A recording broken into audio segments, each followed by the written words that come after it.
Assalamualaikum warahmatullahi wabarakatuh. Bismillah walhamdulillah wassalatu wassalamu ala rasulillah Sayyidina Muhammadin ibni Abdillah wa ala alihi wa ashabihi wa man wala wa man tabi'ahum bi ihsanin ila yaumil qiyamah. Rabbi syrah li sadri wa yassir li amri wahlul 'uqdatan min lisani yafqahu qawli.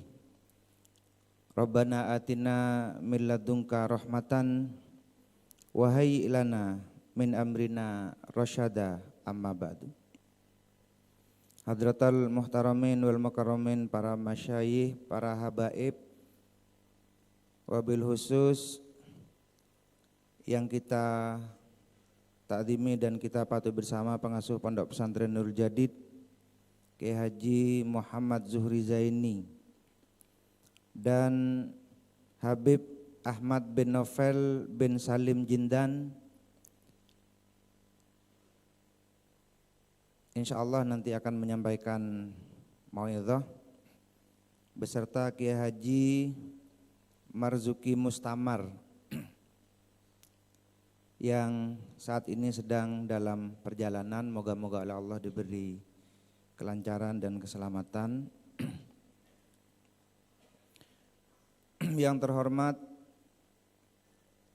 seluruh jajaran Dewan Pengurus Pesantren Nurul Jadid, pimpinan Universitas Nurul Jadid, pimpinan Lembaga Pendidikan Dasar dan Menengah, serta prasekolah di lingkungan Pondok Pesantren Nurul Jadid, para wali asuh, serta hadirin sekalian, baik yang hadir secara luring di tempat ini maupun yang hadir secara daring melalui jaringan media sosial pesantren. Kita semua bersyukur kehadirat Allah Subhanahu wa taala atas karunia dan rahmat yang telah dicurahkan kepada kita semua. Pada kesempatan ini kita juga dapat merayakan hari lahir Pondok Pesantren Nurul Jadid yang ke-72 secara daring dan luring sebagai anugerah dari Allah Subhanahu wa taala. Para hadirin yang berbahagia, alhamdulillah di tengah pandemi Pondok Pesantren telah berhasil melanjutkan kegiatan pembelajaran, baik kitab maupun pembelajaran madrasah diniyah, sekolah dan perkuliahan universitas. Sebelumnya kami juga telah melaksanakan kegiatan belajar mengajar santri, karantina, dan akhirnya menerima kedatangan santri secara bertahap melalui serangkaian prosedur kesehatan untuk memastikan santri bisa tinggal di pondok dengan aman dan selamat. Pada akhir karantina, santri tidak hanya belajar, tapi juga melakukan kegiatan olahraga fisik seperti senam, bulu tangkis dan sepak bola. Tentu kegiatan-kegiatan ibadah juga dilaksanakan untuk mendorong penguatan iman santri yang didapat dari aktivitas spiritual seperti istighosah dan pembacaan sholawat syifa dan bacaan-bacaan lain. Selain itu, kegiatan kesenian seperti sholawatan dan hadrah juga digelar agar santri bisa menikmati bakat dan sekaligus minat, yaitu memenuhi cita rasa estetik religius. Haul dan Harlah ke-72 kali ini mengambil tema Santri Sehat, Pesantren Hebat, Indonesia Bermartabat. Tentu pilihan tema ini bukan sekedar simbolis, tetapi juga strategis. Di tengah pandemi yang belum berakhir, seluruh warga pondok harus menjaga imunitas melalui serangkaian kegiatan fisik dan menerapkan protokol kesehatan seperti mencuci tangan, menjaga jarak, memakai masker, dan prosedur kesehatan lainnya. Pada gilirannya secara mandiri santri akan mengurus kesehatan dengan menerapkan gaya hidup bersih sehat. Dengan keadaan bugar dan energik, para santri bisa mengikuti berbagai kegiatan di pondok yang bermula dari pukul 3 dini hari hingga pukul 10 malam di hari berikutnya. Bagaimanapun kegiatan ini bisa berjalan dengan baik dengan penyediaan keperluan santri seperti makan dan binatu atau laundry. Penggunaan aplikasi untuk pemesanan makanan adalah salah satu contoh bagaimana teknologi digital digunakan untuk menyelesaikan soal-soal teknis sehingga pengurus pondok berpikir untuk pengembangan pesantren baik jangka pendek, menengah dan jangka panjang. Dalam keadaan seperti ini, maka cita-cita pesantren hebat akan diraih yang ditunjukkan sekaligus dengan usaha memberdayakan potensi lokal. Di sini unit usaha pesantren berusaha menggandeng banyak industri rumah tangga yang bergerak di bidang pengolahan hasil tanaman lokal dan hasil laut seperti siomay ikan dan beberapa produk laut, olahan laut lainnya. Tidak hanya itu, banyak hasil olahan warga seperti stik ikan tongkol juga disediakan di NJ Mart di toko pesantren sebagai bagian dari ikhtiar untuk menjadikan unit usaha dari pondok sebagai pasar bagi usaha rakyat. Selain itu, pengelolaan pesantren yang baik akan memungkinkan untuk mengakumulasi modal sosial, ekonomi dan budaya untuk mendukung pembangunan fasilitas dan keperluan sehari-hari.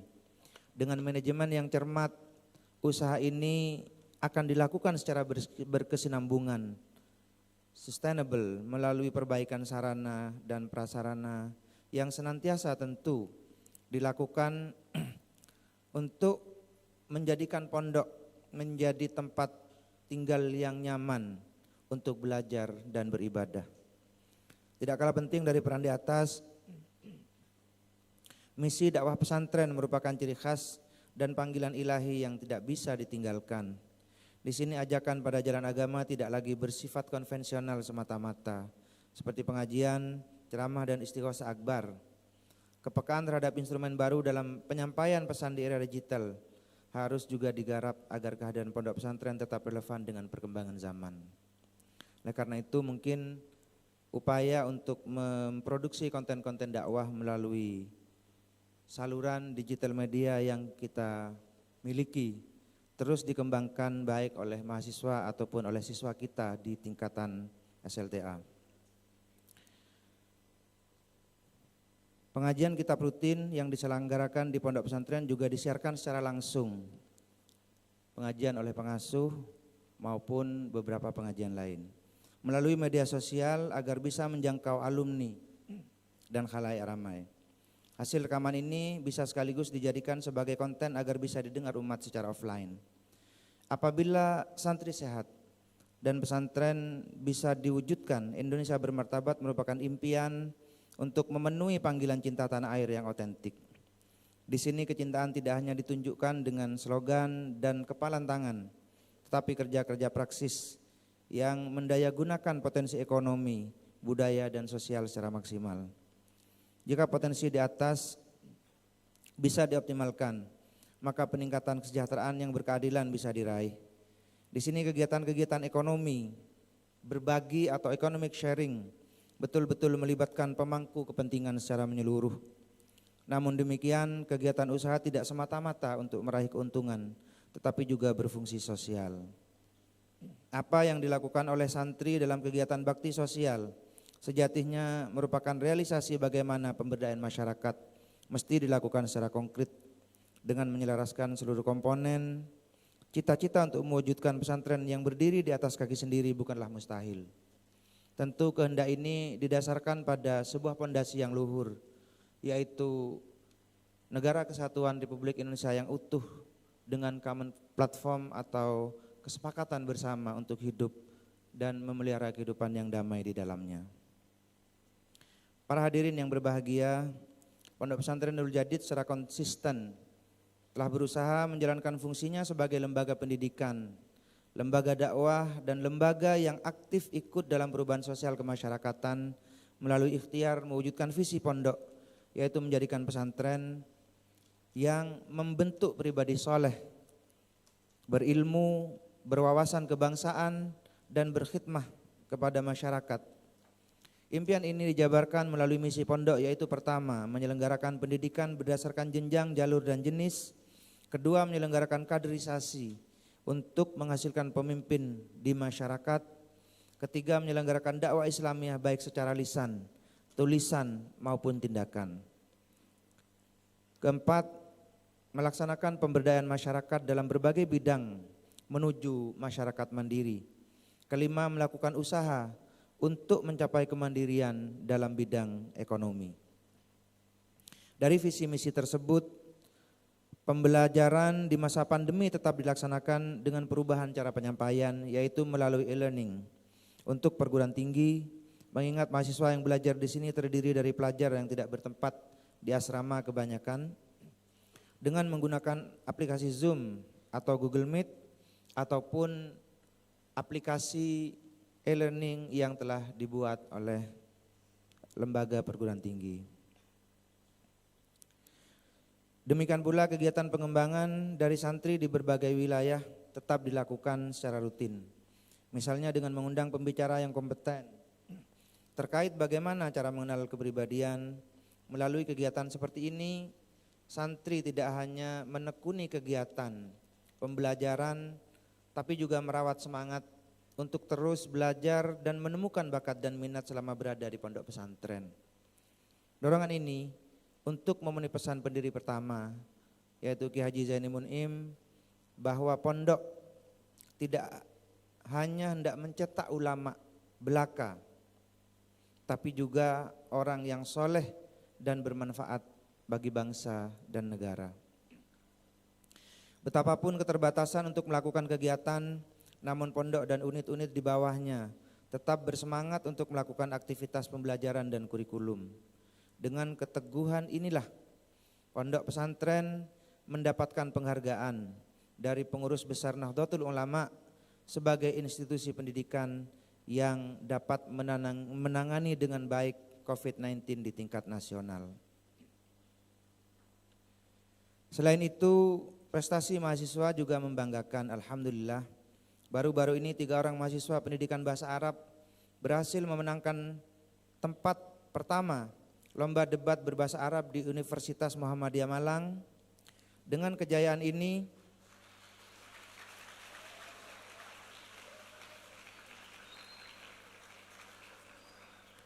dengan prestasi ini, UNUJA telah menempatkan sebagai perguruan tinggi bereputasi unggul setara dengan universitas lainnya di tanah air.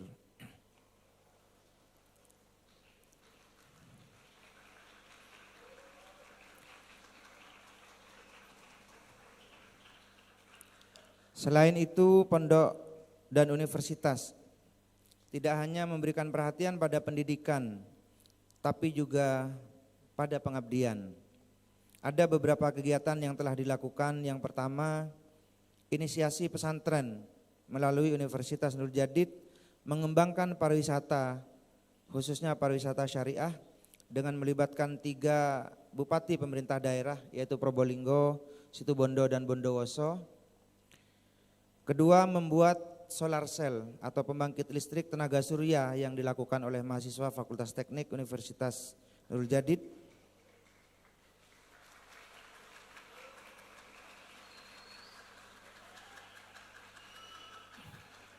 Ketiga, pemberdayaan ekonomi masyarakat sekitar melalui pengolahan makanan hasil laut yang produknya sekarang dipasarkan di tepi jalan raya dengan produk green thing atau green thing.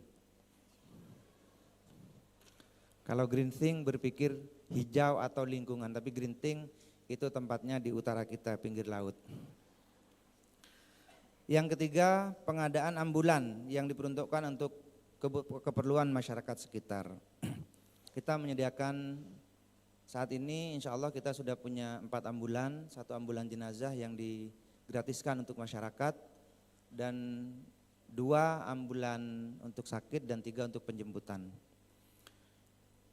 Insya Allah ini kita lakukan untuk ke depan mendorong agar klinik Az-Zainiyah dapat berkembang menjadi rumah sakit yang pada akhirnya diharapkan pada akhirnya diharapkan menjadi rumah sakit pendidikan sebagai tempat praktek bagi para dokter yang nantinya juga akan dibuka menjadi fakultas kedokteran di Universitas Nurul Jadid.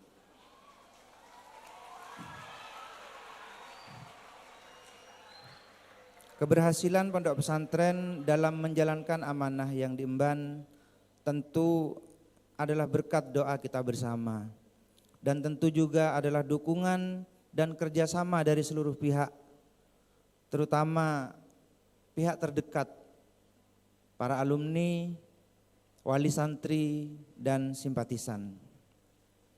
Ucapan terima kasih kepada pemerintah daerah, dan masyarakat serta dunia usaha, dunia industri yang telah berjejaring.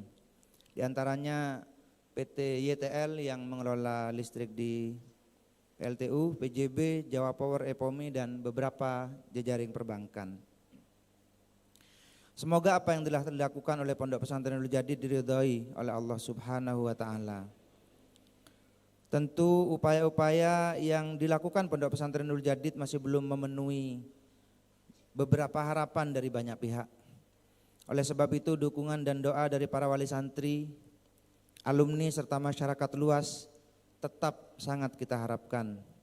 Dan semoga segala amal baik, sumbangsih, pemikiran, dana, jejaring dan lain-lain yang telah disumbangkan akan dicatat sebagai amal kebaikan yang akan mendapat balasan yang setimpal atau lebih baik dari Allah Subhanahu wa taala.